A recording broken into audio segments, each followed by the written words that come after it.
I'm the wrestler with buns of steel, Bunny Mallow, and you're watching O-Face Wrestling. Hey everyone, thanks for joining us today on O Face Wrestling. This is your host JT, and today me and my co-host Jaxie are joined by Bunny Mallow. So thanks for joining us today, Bunny. Hello. Hey. So we are really excited to talk to you. You have one of those like really like gimmick kind of characters. You have like a bunny kind of gimmick kind of thing going on there. And it really stood out when I saw you on Instagram. So I was like, I like interviewing wrestlers who have like a very like character kind of gimmick or however you would word it. But so we're really excited to have you on the show. So yeah, thanks for joining us today. No problem. So Jaxie, did you want to start off with the first question? Because I know we usually do the ladies first kind of theme. Oh, well, I will actually jump straight into it with my usual go-to question right now, which is who inspires your gear? Who made your gear? Did you design it yourself? Do you make it yourself? I didn't make it myself. Yeah. JJ Creations made my gear, but I did design it. Yeah. I had I think maybe 10 different designs. And does that and it came out kind of simple, but your hair pieces as well? Yeah, so my hairpiece, all my ears are very fluffy and very warm, and yet the ear bows are custom. I'm trying to think of the maker who made them for me. Do they come in different colors as well? Yeah, but so my gear was made by somebody. Though my ears were made by me, they grow straight out of my head. So, of course, but then of course I can't really grow bows. But they're very cute, and I did make sure they match my gear. Yeah. Oh, that's great. Yeah. So now I got kind of a similar question. So, she had mentioned, where you got your gear and all that kind of stuff from. So what inspired the whole bunny gimmick? I have to assume that you're really big in the bunny rabbits, but I just want to hear from you. So I always really liked bunnies. I remember when I was younger, when I was a little kid, my mom had a pet bunny, and I really liked that bunny. And as I grew up, I suddenly just realized, must have been when I joined school, that maybe you don't just like bunnies. Maybe you are actually just a bunny. And that's when my ears started to grow out my head. And then I realized that I had to pass on the bunny to more people. So I adopted 2 bunny kids, and they're amazing. Their names are Jessica and Jasper, and they're just basically the best thing in the world. And I thought, when I start wrestling, why would I pretend to be a human when I'm a bunny? A human gimmick isn't very interesting. Yeah, that makes sense. It's something that's different, and it's something that stands out. One of the wrestlers that I interviewed about a few weeks ago, and her episode is actually coming up this week. She does the whole alien kind of gimmick. She calls herself the alien Jesus. So I like when wrestlers get really creative and they actually think outside the box, and instead of doing, like you said, a human, a typical human kind of gimmick, you try to kind of make yourself more of inhuman or something like this. I think that's really cool and neat. You don't see it that much, so I really like it, and I definitely feel like it makes you stand out a lot more. Yeah, especially with ears. Everybody loves my ears. I love them too. But also I found out that when I go to the ring, when I have my tail out, lots of little kids, they always try and pull the tail. Sometimes I'll come out after the show and I'll just be sitting at the merch, or I'll be walking over somewhere and I'll just feel loads of little tugs on my tail. I'll look around, there's this little kid. Well, I hope no one ever stole it. Oh no, they can't steal it. As in going on from the sort of inspiration of your character and everything, where do you train it? Who do you train with for wrestling? So I've trained at quite a lot of places. I started in 2017 and I took the beginner's course at, I think now it's called Knucklelock's Gym, but when I went it was the Progress Wrestling School. I was there for about a year and a half, and then I got injured. I had to have a 6-month break. And then when I came back, all of my friends had quit. So it wasn't very fun just wrestling by myself. So I kind of moved to a couple other places, kind of bounced around. There was a phase where I kind of just explored all the different schools I could. Like, I'll go here 1 week, here the other week. And then I finally kind of settled at Burning Hearts after a few months. And of course, I made a bunch of friends there. And I mean, there weren't any other bunnies. So, of course, there was perfect space for me. And yeah, I've just been there ever since, really. Oh, nice. It's nice to know that you can kind of go and get some experience from a multitude of different places, but then really find which one settles for you and which one works best for you, because I'm sure that every wrestling school is different in the way that they train, in the way that they work with their wrestlers. So it's good to know that you've really found a wrestling school that works for you. Yeah. Also, it's good because it's always good to work with as many different people as you can. I mean, working with someone that you really like is always really fun, but at the same time, you can improve a lot more the more people you work with. The more different techniques you learn different ways of doing the same thing. I think it just makes you a more experienced and well-rounded wrestler the more places that you train.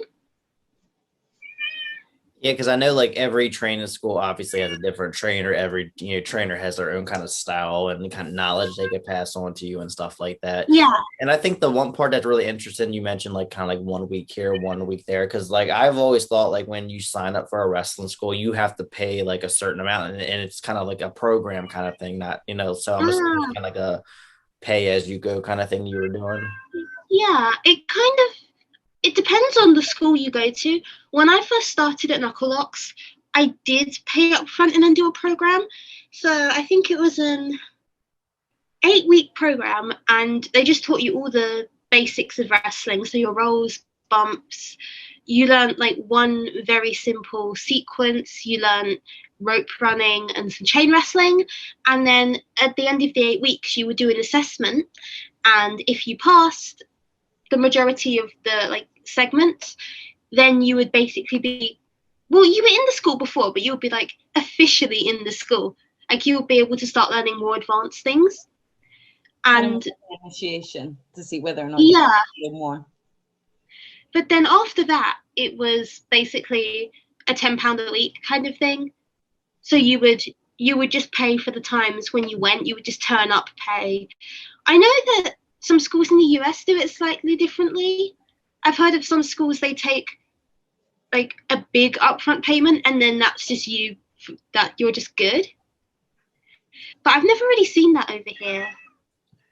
It would be good, but I wouldn't have the money to pay for it all up front anyway, so I don't know why I'm excited about it. Yeah, like I know the promotion that we have here in Maryland, they have their own training thing, and I think it's like I think you could pay up front, but I think you could also have the choice of like doing like a payment program. But I think that if you sign up, you have to pay the full amount at some point. I don't think you can just like say I'm going to do a payment plan and do like half of it and then kind of get away from the second half. I think you have to pay. Yeah. I'm not 100% sure. Just pay a little bit and then you get trained and then you run. Exactly. Yeah. I think that you still are obligated to like pay everything, like you sign like a contract and stuff like that. But yeah, I've always been under the impression like you pay like this lump fee and then you have to, go through it and do it and stuff like that versus like a paper we got. But I do like that. But I understand why some promotions may not do it because, they want to get that money. They don't want people to come pay for like a week and then dip out and stuff like that. Then so lots of people quit. Like, I think a lot of people think that almost every trainee that signs up and begins wrestling will debut. And that's like really, really not true. The majority of people in my beginners class, I think we were a really big class. So there were about 30 of us. And I know 3 people, including me, that still wrestle. So I guess it's like if everyone pays up front, then the school is good for rent. Exactly. Even if, because the majority of people might not stay on for it. I guess that was the point of the beginner's course. Have you trained at other schools outside of the UK, or is it only in the UK that you've trained? I've only trained in the UK, but then I've only lived and never been in the UK, so okay. I haven't really left here. It's a good climate for bunnies here, so I'm safe. But it will still be nice to go other places. I'm sure you will grow as a wrestler. Yeah, exactly. Yeah. As you grow, more companies will reach out to you and stuff like that. Like as you like get your name out there more and stuff like that. Like, I know a lot of wrestlers from here in the United States go to the UK and wrestle, but I haven't seen that. At least I know like the WWE Mae Young Classic, they had like a decent amount of like UK people and stuff like that. Oh yeah. Like I think like Tony Storm was from the UK, Rhea Ripley, and names like that. What's Aisha Raymond. Kate, what's her name? It begins with a K. She was the NXT UK women's. Oh, Kaylee Ray or something like that. Ray, that's it. Oh yeah, Kaylee Ray. I had a mind blank then. Yeah, they have the NXT UK, so there's that opportunity as well. Yeah. We see them on actual like NXT television and stuff like that. It's expensive though, isn't it? Like, I guess for a lot of promoters to fly somebody, especially like US to UK, must cost a lot of money because it's kind of far. So like, if you don't have a big budget, it's probably too much money to like pay for somebody's hotel and then their flight and then their food and all of this. They'd have to draw lots and lots and lots of people to make it worth it for the promoter. So that's probably why it doesn't happen that much.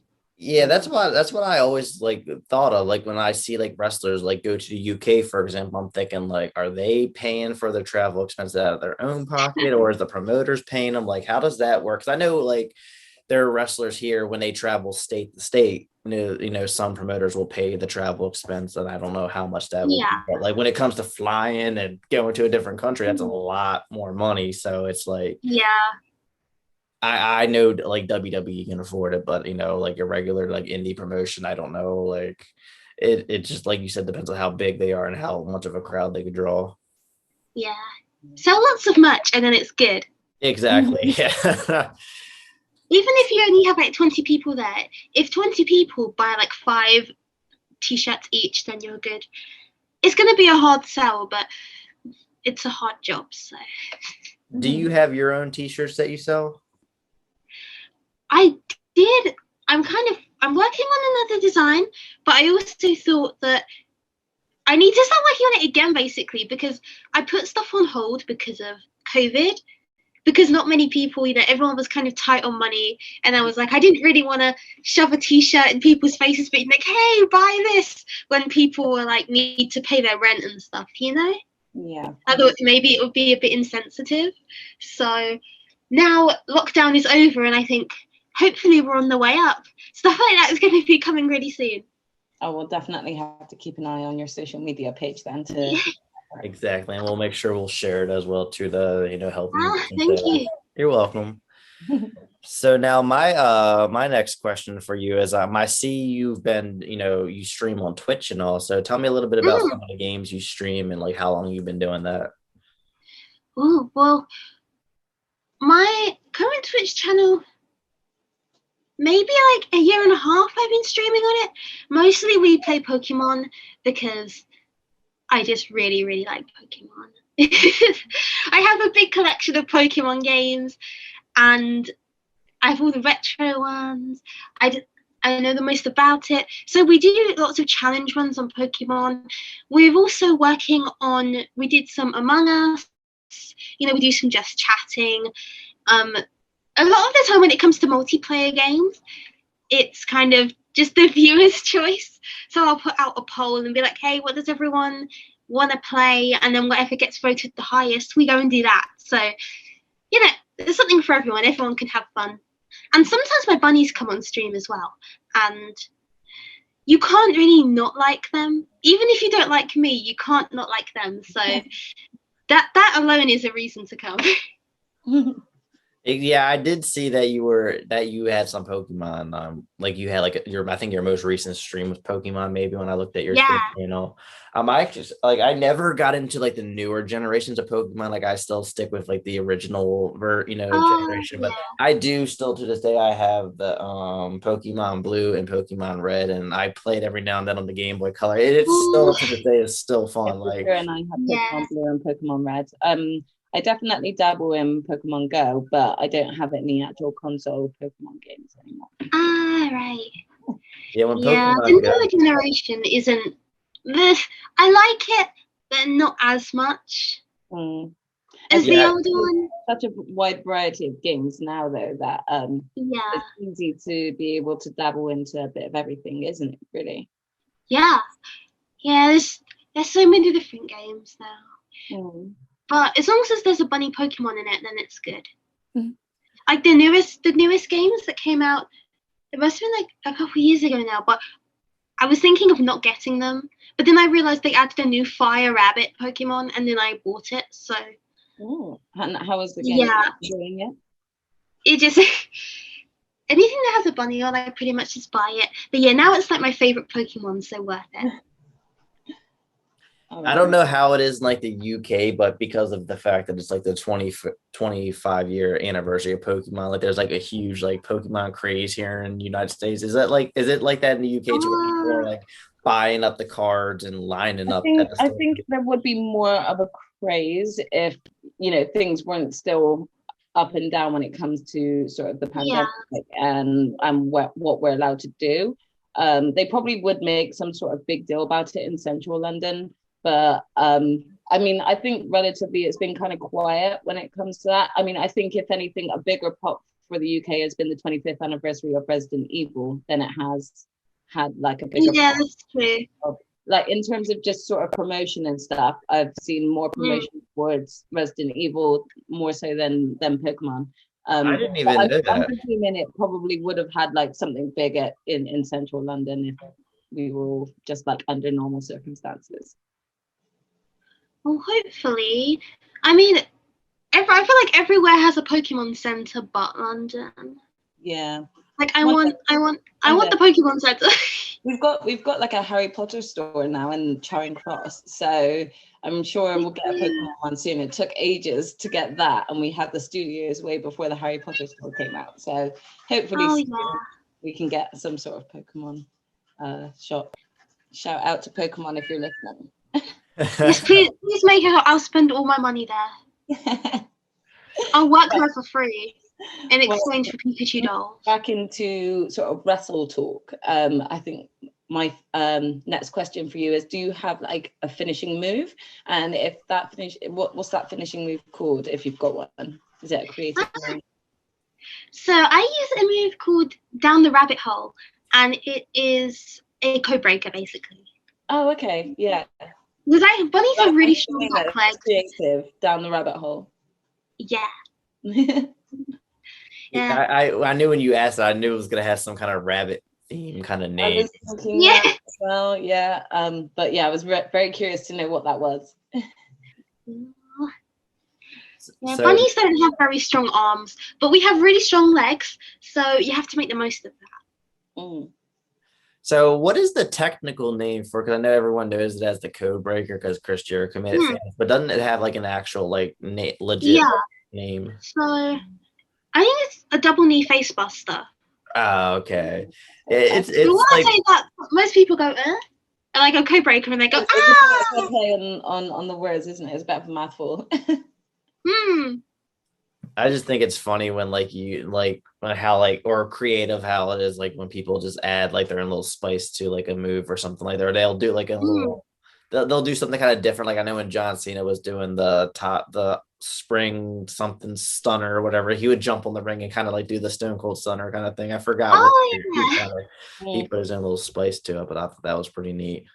Yeah. Well, actually, Bunny, you said something quite interesting, which is another question I have kind of written down here. So I'm just going to add on to that, which is from watching some of your previous stuff, you seem to be quite a good wrestler when it comes to using your legs. You use your legs quite a lot, obviously, because you are a bunny. And as you said, your legs are quite strong. So, I mean, have you taken inspiration from any specific wrestler when it comes to sort of like their techniques with leg movements? I'd say a lot from like Joshi wrestling. So the first match I ever watched was actually the Io Shirai match. So I took a lot of inspiration from Stardom and Momo Watanabe and Tam Nakano and people like that. Like very heavy strikers with really good kicks. Kicks that look really painful, but also look really good. I say Io Shirai and Rhea Ripley are very good with those type of impactful kicks, definitely. And Asuka as well. I was about to say, how are you going to leave Asuka out of that? I noticed that's kind of like the Japan kind of style. Like they're really big on striking and kicking and stuff like that. Like, you know, I guess we got our first taste of it like in WWE with Asuka, and then we're seeing more of it. And it's, I've been wanting to dip into Stardom for a minute now. Mizunami in AEW, she does a lot of like hand strikes, and they come across looking really painful. Yeah. Sometimes I feel really bad when Rhea Ripley doesn't wear kick pads. I'm like, that's gonna really hurt. Yeah. And I think I saw on NXT, didn't like they just debut a new Japan wrestler on Tuesday? Or I haven't actually caught up. Sorry. I haven't actually. Yeah, I think that's her name, and I knew that she was debuting this week. But you know what? I still haven't actually. Like my timeline still hasn't caught up with the fact that NXT has moved to Tuesdays. So I am definitely behind today, but I will catch up on watching it later tonight. So. I'm looking forward to actually seeing her debut. Did you get a chance to see it, JT? No, I did not. I'm gonna try to watch it this weekend.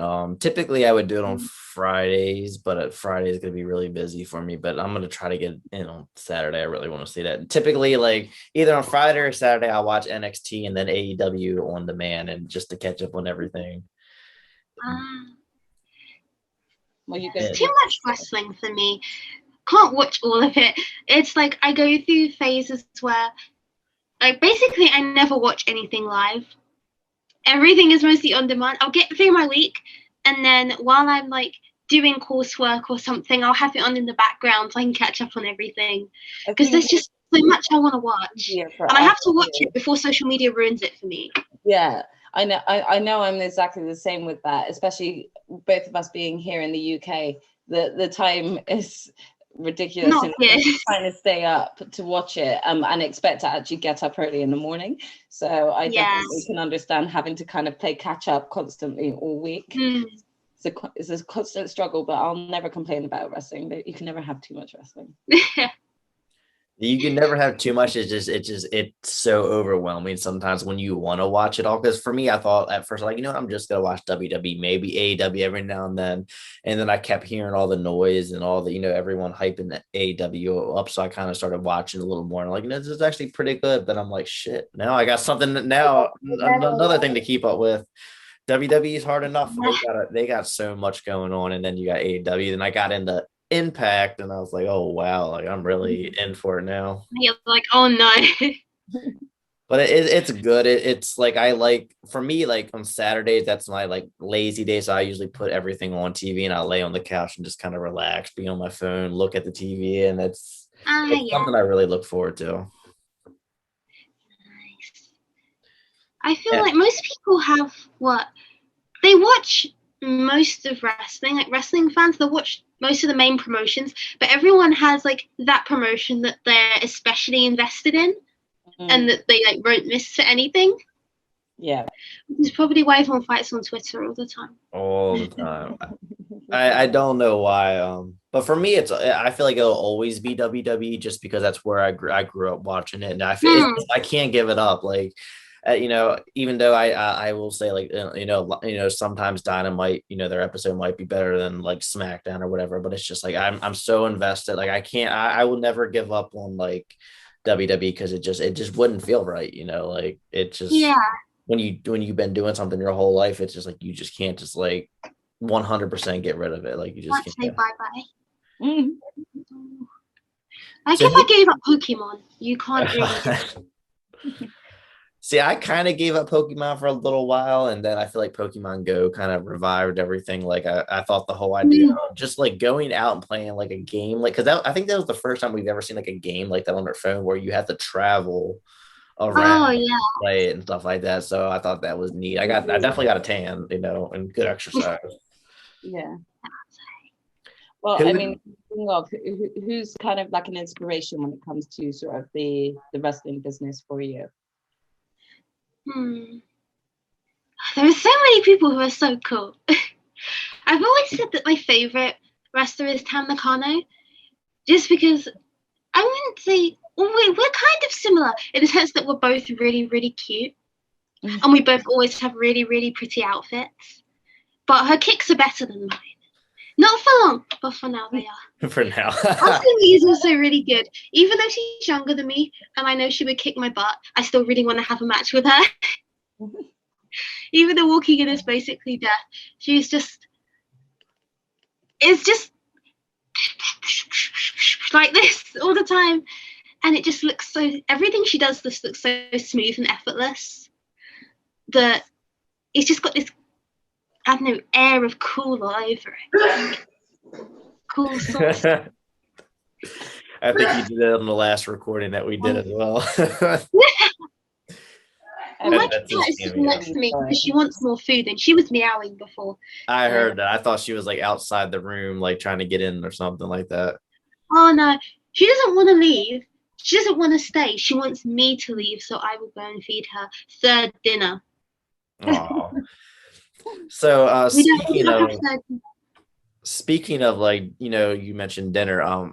This is actually like a new question I've been liking to ask, asking wrestlers and stuff like that. I think it's like one of those fun questions. So wrestlers, I understand that you all have to keep in shape and, you all eat extremely healthy, but we all have that like cheat meal. So what would be your favorite cheat meal? Ice cream and jelly. Ice cream and jelly? You mix the jelly with the ice cream? No. You take a little spoonful, you fill up half the spoon with the ice cream, then you put the other half with the jelly, and then you put it in your mouth. I've never heard of that before. Is that like a UK thing, or is that just like a thing? Jelly and ice cream is quite it's just strategy. I'd say it's a UK thing. I've never heard of that. I feel like I need to try that now. But I mean, again, it's really good. Americans refer to jelly as jam, what we call jam. So you guys have like peanut butter and jelly, whereas what we consider jelly is different. It's like a harder substance. It's not the spread. It's like a dessert. Yeah. Look it up. Look up English jelly. Like just put jelly, and then you'll see what we mean, because it's like really hard to. I think usually it's like, I'm vegetarian, but usually what used to be like a lot of gelatin. Yeah, it used to have. And you tap it and it goes like this. I'm sure that you can make it as well. Yeah. Jelly, you buy packets of it, and then I think you just boil some hot water, and then you kind of like pour it all together, and you just wait for it to solidify, and then it's just kind of wobbly, like a wobbly jelly. That's the way to describe it. I don't really know how I would have looked that up because yeah, I do like, for some reason now I just want to, like, when I go upstairs to make dinner, I'm gonna put like jelly on a spoon and then put some ice. I got the Lucky Charms ice cream and I'm gonna mix it. Like, yeah, you guys, it's really weird that you guys have like a peanut butter and jelly, but it's just basically, in the UK it would be peanut butter and jam put together. So like, it's not jelly, but you guys call it jelly. Yeah, it's weird because like, every area has like their way of calling things. Like here in the United States, like some places call like soda, and some places call like pop, like depending on like, I think like in the South they call it pop. Soda or pop here. What do you call it? Fizzy drink. Yeah, fizzy drink.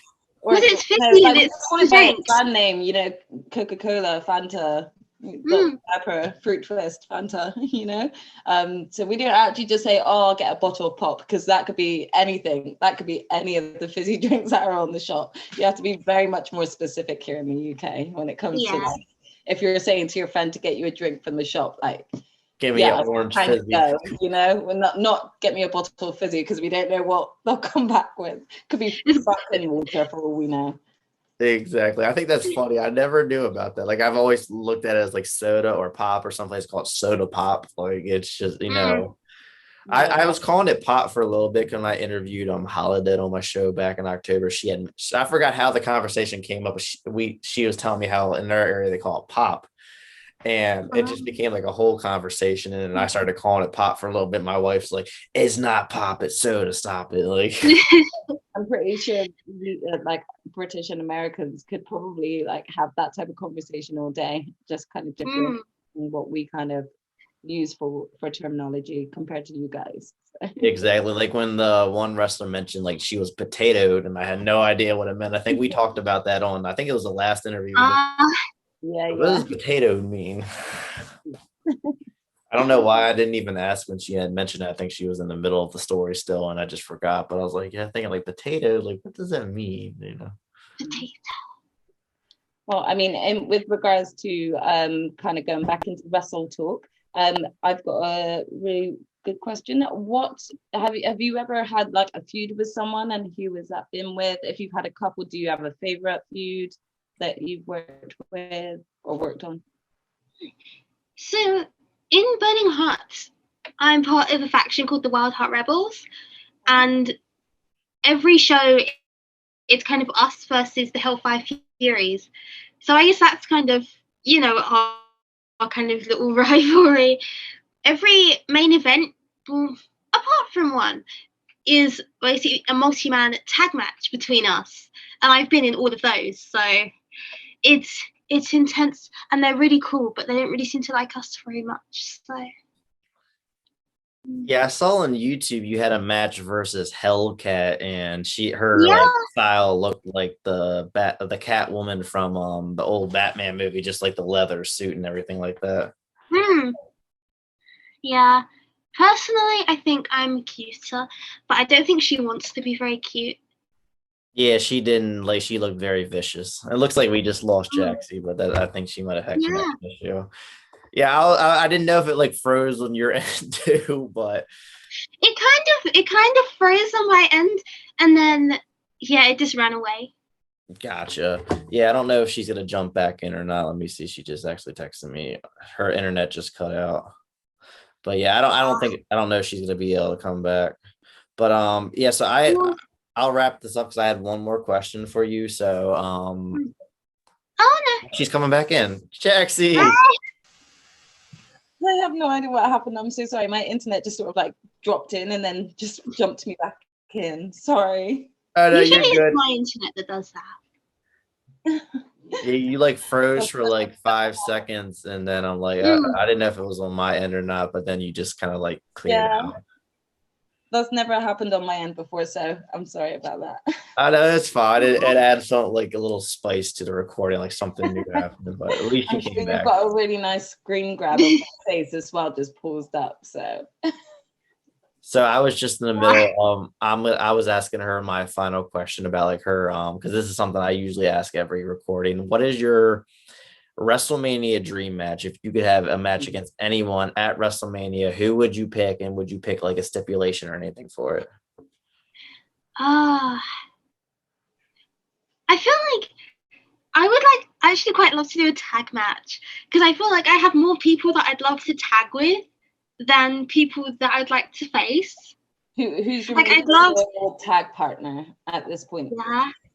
If Kairi Sane hadn't have retired, I would love to tag with her. I really would love to have Kairi Sane back in wrestling for sure. Any type of wrestling, even if it was just the elbow was like the coolest thing ever. Yeah, she really stood out, especially in the Royal Rumble. I think she made quite an impact when she first appeared in the first Women's Royal Rumble. Yeah. Her and Asuka made a really good impact, I think. The Kabuki Warriors. I forgot all about them until you just mentioned. They both really shined a lot in that. Oh no! You can't forget. It's been so. I feel like it's been like a year now since Kairi Sane left or something like that. But I was such a big fan of that. Like it was weird. I never saw Kairi Sane as a heel because she was such a cute little pirate. And then when she it was awesome. When both of them turned heel against Paige, for some reason I just still was behind them. But I think that's because ever since I first saw Asuka, for me, I'm Asuka's #1 fan, in my opinion. I think, yeah, I'm a little bit biased when it comes to anything Asuka. It's like when you have a wrestler that's your favorite, and then it's like they could do anything and it would be cool. And they could sit in the middle of the ring and eat cakes, and you'd be just like, yeah. Yeah. And they could sit in there and drink fizzies and still look cool, right? Yeah. Okay, so for my last question, I guess I'll kind of go on with the theme of like, what is your dream, and what's your dream promotion to work for, you know, sort of long term in the future? If I had the choice of anywhere, I would think I'd pick either Stardom or Tokyo Joshi Pro. Yeah. Because both of them, I feel like those two kind of inspired me the most in terms of wanting to wrestle and moveset wise. Like that was kind of my first, I guess, introduction to wrestling, because I didn't really watch it growing up. I think most wrestlers kind of do, but my mum wasn't keen on wrestling because she didn't want me to copy what they did, which I kind of ended up doing anyway. But yeah, so I kind of got into it while I was, like 15, 16. You know when everyone was like, oh, it's fake and it's for babies, when they say this one. Oh yes. This is the one I got into. Everyone made fun of me. I'm the person that gets very defensive when people say that, you know, they'll always ask, is wrestling fake? And it's like, you know, honestly, the moves cannot be faked. So yes, there's an entertainment aspect to it, but those moves can't be faked. And when those problems actually do occur, then that's when you actually get to see that. But because you're not a wrestling fan, you're going to presume it's all fake. But you can't fake those moves. You can't fake those injuries. So, you know, yeah, to an extent, I say yes, when it comes to the entertainment factor, you know, script wise, yes, those moves, you know, at any time, one of them could go wrong. So, you know, when people do, I do get defensive when people just kind of claim it's all fake. You know, I'll tell them, go watch Seth Rollins break his leg. I remember that video. Or when Seth Rollins kneed John Cena in the nose. Go and watch either of those two, and then you tell me it's all fake. So yeah, just remembering the Seth Rollins thing is like, yes, I really hope I forgot about that. Now I have that image back in my head. That we're all just thinking about it. I know, it's all a cringe moment. I'm sorry for bringing it up. The horrible. No, I cringed more at that than I did the John Cena's nose. Yeah, I think it was on the opposite side of his face. Yeah, it literally rearranged his face, like. Or even Cesaro's teeth. That moment when he did that on the post, and oh my gosh, how he still wrestled the whole entire match, and he was the one to take to pin as well. Yeah, he's a talented wrestler. I'm so glad he's getting a push. Like some wrestlers take bumps, and I kind of think, like, how are you still alive? You know when they take like when it's a back bump, but it ends up being like a neck bump, and you just look at it and you're like, ugh. I just Daniel Bryan are both perfect examples. Yeah. You know? Well, the one thing that I always think of is like Shane McMahon, like jumping off Hell in a Cell, like against the Undertaker. Like, how do you do something like that? And let's not give him any more attention on this show. I think it's the adrenaline of like the crowd and everybody's there. They're just like, you know, you just go and do it. Yeah. It's a bit like how you don't really feel like your body doesn't really ache after a match until you've kind of like calmed down from everything. And then you realize how much it hurts when you get home and like the next day. Yeah. It's kind of like that. No. When people say wrestling is fake, I'm kind of just like, well, you know, it's like the question that everyone who doesn't really watch wrestling asks you. They're like, oh, it must be fake. So I'm just, you're missing out then. Like, and I kind of don't really care anymore. I also kind of feel like it's just, that's when you can tell when a person is closed-minded, because you've also got to remember wrestling is a job. Just like if you're a footballer, that's a job.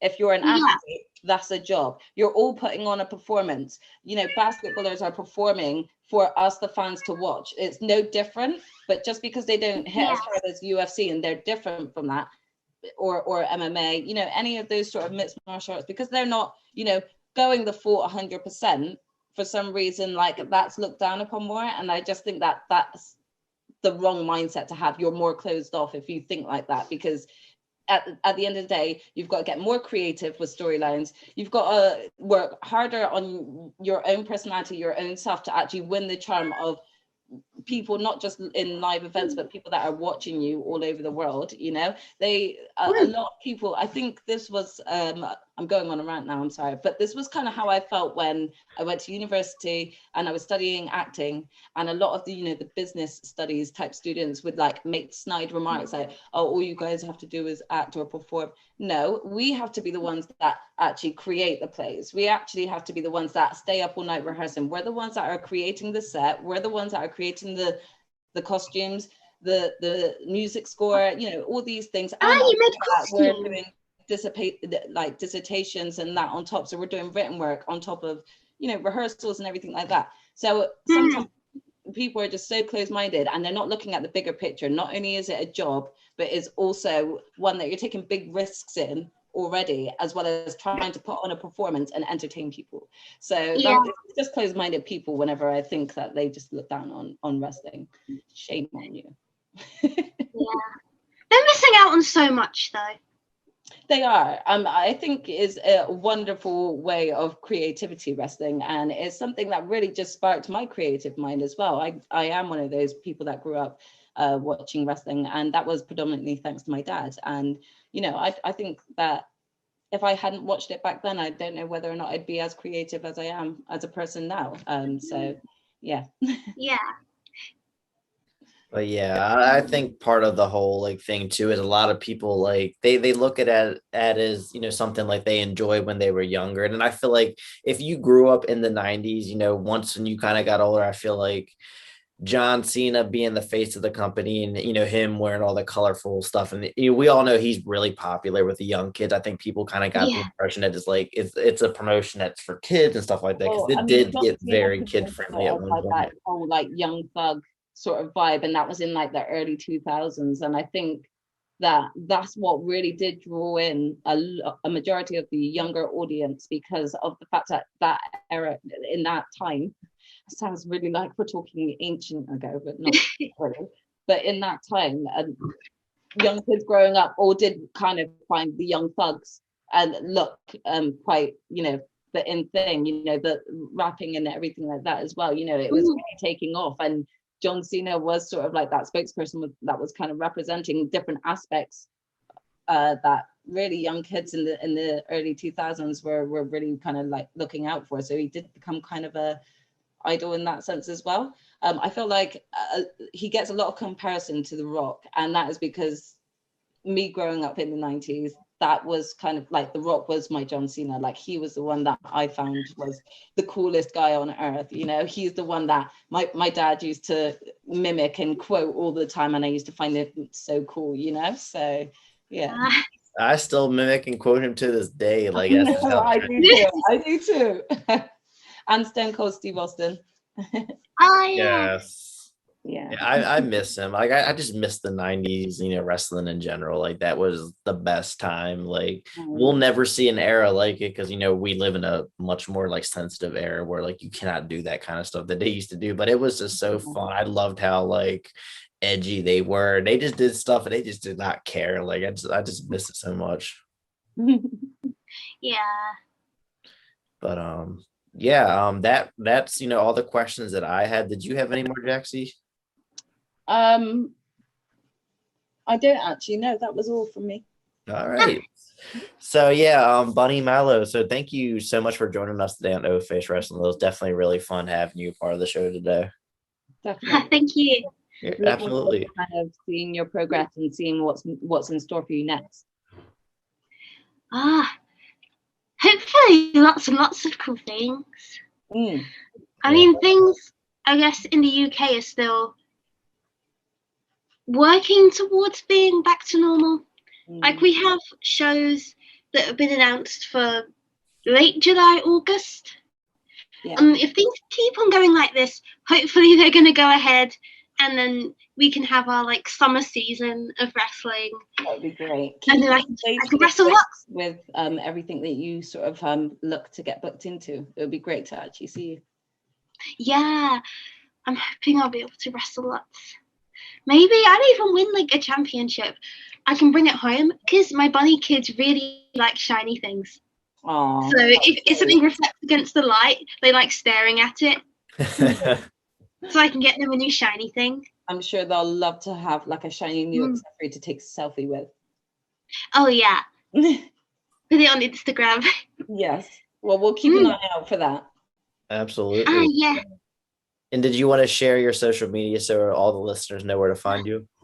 Okay, yeah. All my social media is at Bunny Mallow Love. So that's Twitter, Instagram, Facebook, Twitch, YouTube. Everything's over there. All right, you heard it, y'all. Make sure you follow Bunny Mallow on everything, YouTube, Twitch, Facebook, Twitter, Instagram. I will put all the links to all those, platforms on the bio. And also make sure you give us a sub on YouTube, follow us on Facebook, Twitter, Instagram, and TikTok. Thank you all for tuning in. And thank you so much again for joining us today on No Face Wrestling Bunny. Yeah. Bye, everyone. Bye-bye.